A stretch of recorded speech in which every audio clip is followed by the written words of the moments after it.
God bless, we're breaking these runs. Life too short to play it on speed run. Only get one, no option to rerun. Where Babylon goes, who high to reach them. Down to earth, stay grinding when storms come. Rat race, only one to run. Now, welcome guys to another deep dive series, and this is covering New Computer Express magazine and Amstrad Action.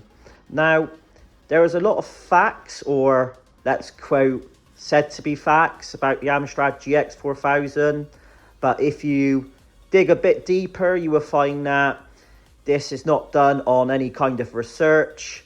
One thing that bugs me a lot is that the Wikipedia only under 15,000 units sold of the GX4000. Now, anyone who knows anything about the GX4000 would know that this isn't true. This is because you simply go on eBay or Facebook Marketplace and you will never not see GX4000s for sale. If 15,000 had only sold, that'd be as rare as hen's teeth. But the console, you would always struggle to find the games. You'll never struggle to find an Amstrad console. So we know this is wrong. And I'm going to be covering the reason why I know this. But also, another thing that bugs me, and this come up recently, is the fact that even YouTube channels and other things, people seem to think that in 1990, that Christmas, they could pick up Pang, Robocop, Navy Seals, and games like this. And they are wrong. And today I'm going to be covering the actual facts and the information. Now, Amstrad did want this to happen. And in fact, when we look at the leaflet here, we can see that they predicted that 20 games would be released in the few months after the GX4000 was released. But again, the issue was a company that they had relied on to make the cartridges, which was Trojan Products. And I'm going to be doing a deep dive on those guys soon. Trust me, there's going to be a lot of interesting information on this. Now, I'm going to talk about something very interesting. Now, I've read a lot of Amstrad magazines. I've translated French ones and Spanish ones. And they have bits of information that is useful to us.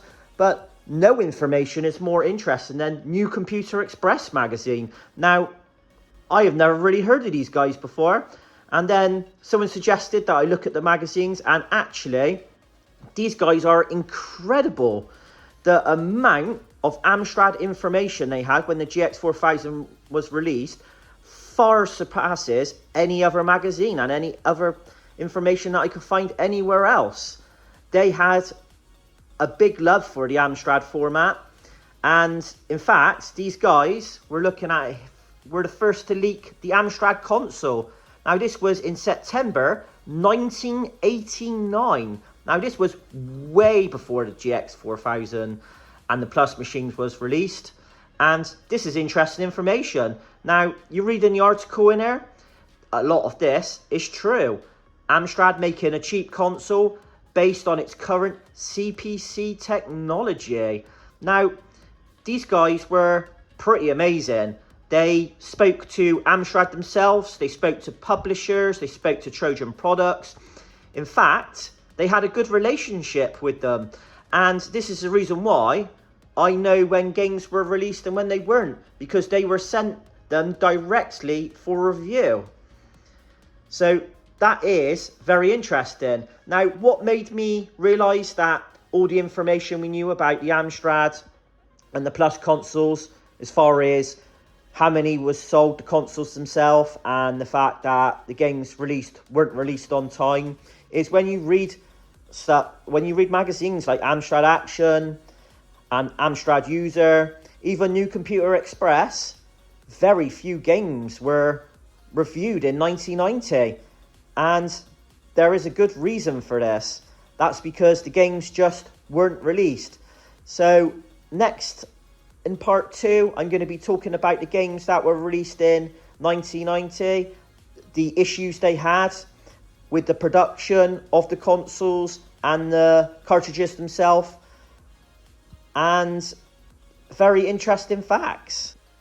Welcome back to the part 2 of my deep dive series, and these are the GX4000 release dates and the issues that Amstrad had. Now, looking along here, I put all these games in all the release dates of when they actually were. So now you'll be able to see what games were released and at what times.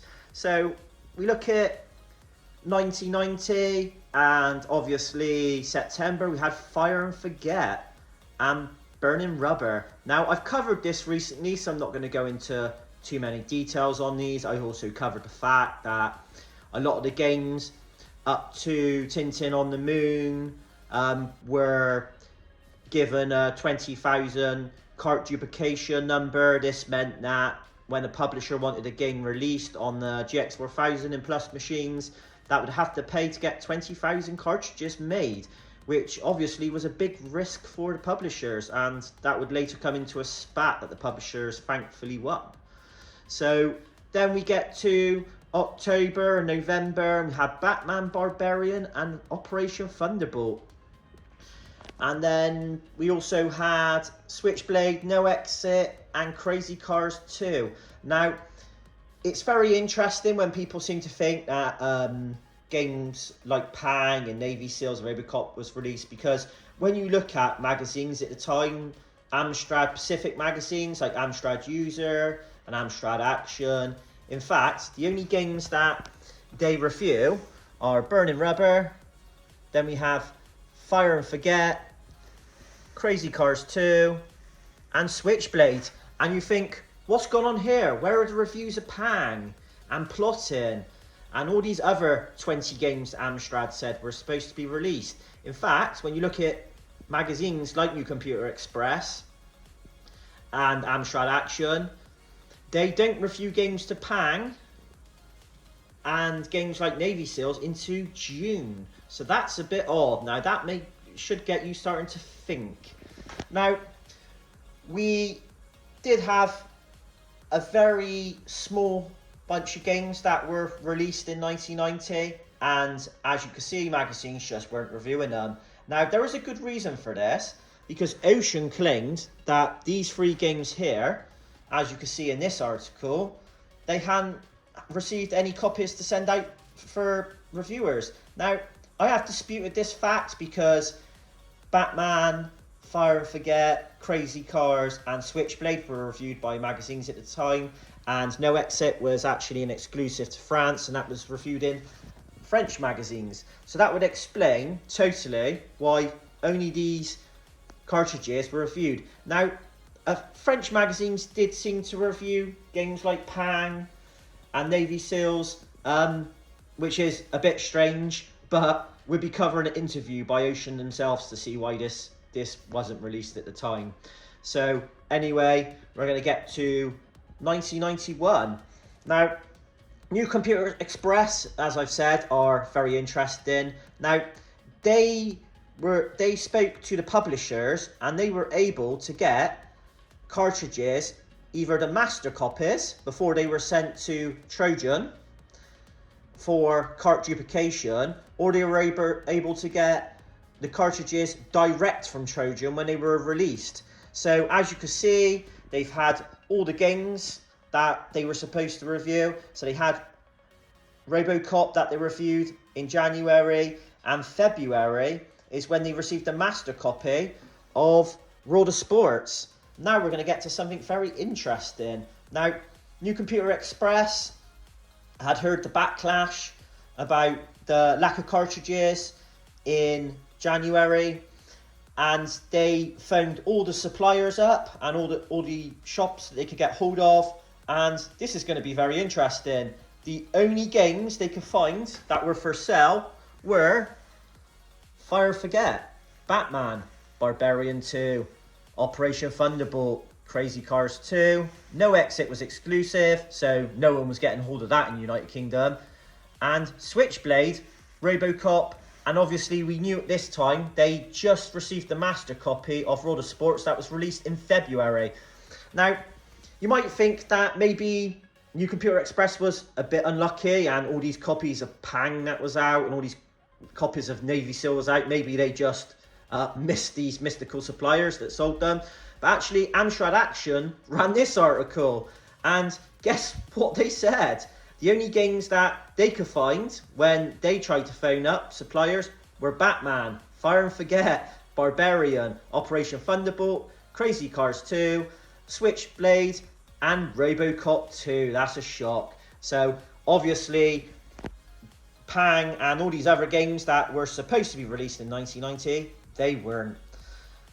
So then we get to February, and we had a bit of a...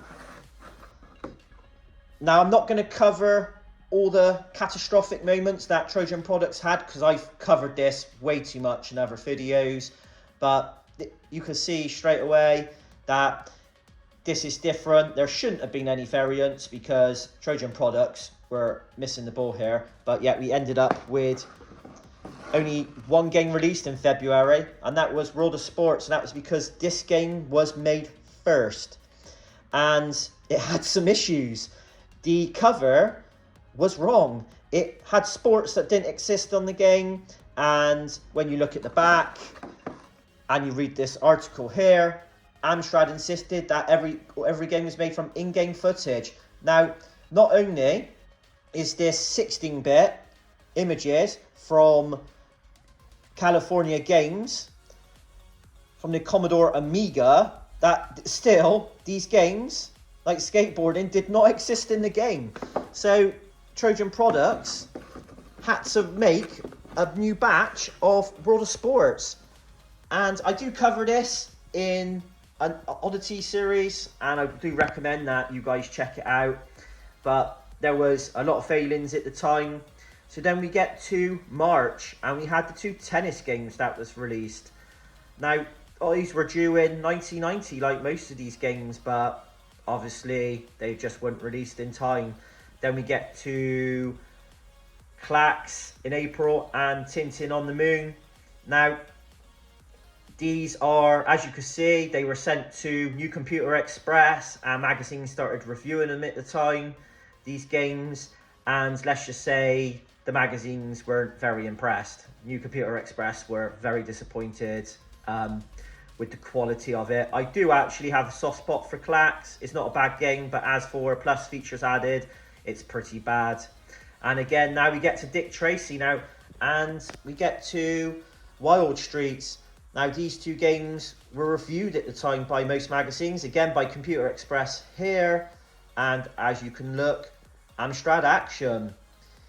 But it was quite clear at this time that Amstrad were struggling to sell the cartridges, and they couldn't pump them out, and the games just weren't selling. They had a big dispute, as you can see here, with the publishers, and basically that publishers threatened to pull back their games because of the 20,000 cart duplication limit. So from these games here, these games have got a much more smaller cart duplication limit. Is a very interesting article, and actually there's a French magazine here, and you can see this, and Ocean were very coy at the time. They weren't going to go out and just say that Amstrad had they were in a dispute with Amstrad, because obviously they still wanted their games published at the time. They just said it was because of poor sales that games like Plotting and Pang and Chase HQ and Navy SEALs were being deliberately held back for sale despite being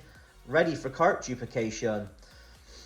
And then we get to June, and this is when magazines like New Computer Express and Amstrad Action reviewed games like Navy SEALs and Pang. But there was a bit of sad news here. As you can see, Dixon's and Comet had began to discontinue their stock. Basically, these were going to be some of the last games that were in mainstream retail shops that you'd be able to get hold of. Now, this is a very, very interesting article as well. Now, bearing in mind that New Computer Express were able to gather a lot more information. They were the first ones to make an announcement about the Amstrad console at the time. All the way back in 1989, they were able to get the cartridges straight from the cart duplication lines from Trojan Products. They say here that Amstrad had 300,000 unsold consoles, and also that around a tenth of these are sold. Now that means that around 30,000 consoles had sold by June.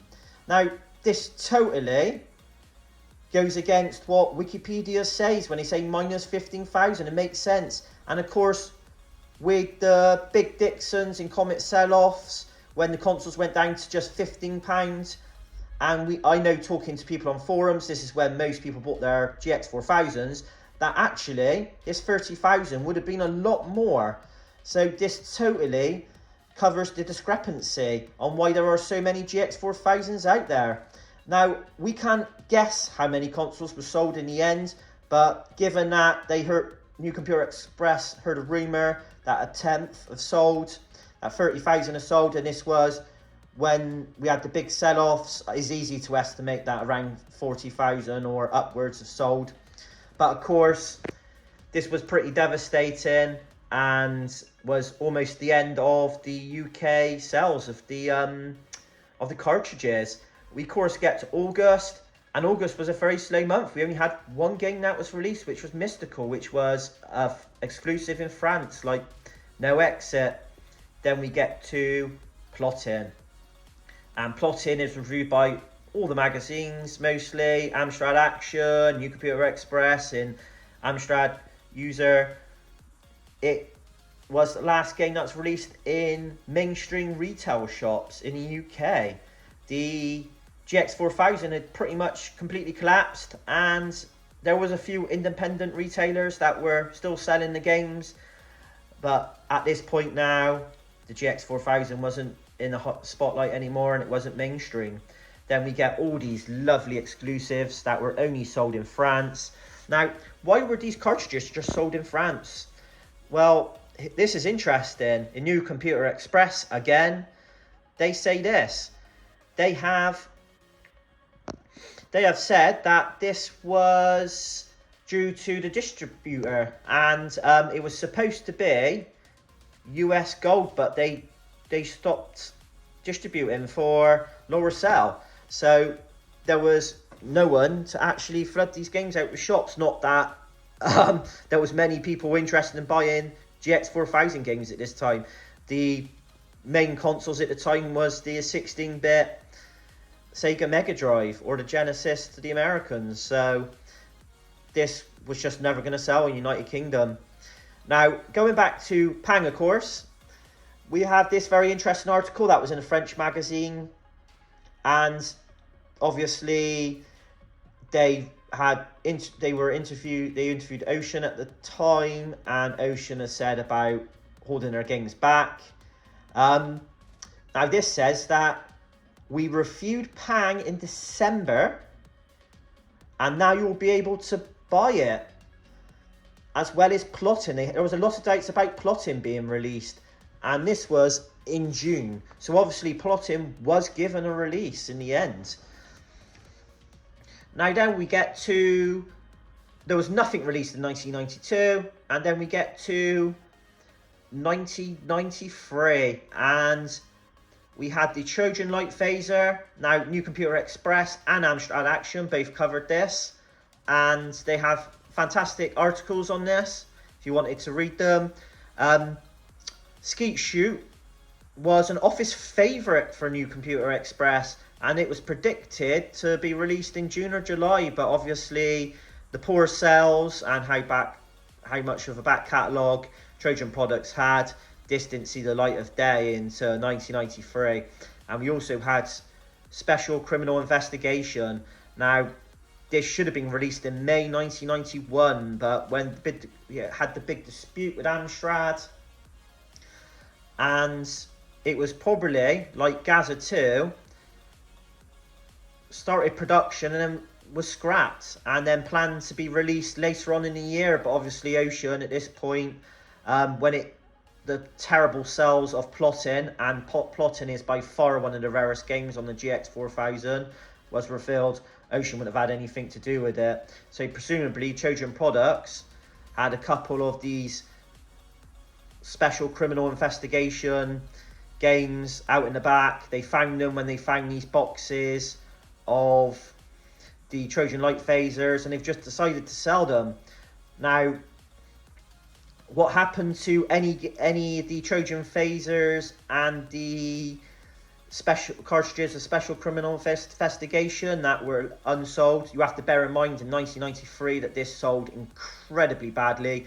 No one was interested in buying an obscure cartridge or light gun for a console that was incredibly unpopular and sold very badly all the way back in 1990. So the packages are very, very rare. Unfortunately, when Trojan Products moved facilities in 2000, they skipped all their stock. And I did ask what happened, and as you can see by this, that there was boxes of Trojan Light phasers and maybe Special Criminal Investigation cartridges that were sadly chucked in 2000. God, if you can find that at landfill, you can make yourself a little millionaire, I expect. So this is interesting. This is all the games that were eventually released for the Amstrad GX 4000, including the variant of World of Sports. And I've tried to throw as many facts as I can at you. New Computer Express are a godsend. They were absolutely brilliant at documenting and getting as much as they can. Even in January, they received a Gazer cartridge, which obviously was never manufactured. And you could read this. Review copies were just butchered cartridges of Burning Rubber. So is there a Gazer 2 out there somewhere in the wild that didn't get destroyed and sent back to the publisher? Maybe. We may never know. But this is New Computer Express and Amstrad Action, trying to cover as much of the facts as I can. I hope you enjoyed the video, and I'll catch you on the next one. Thank you guys for watching.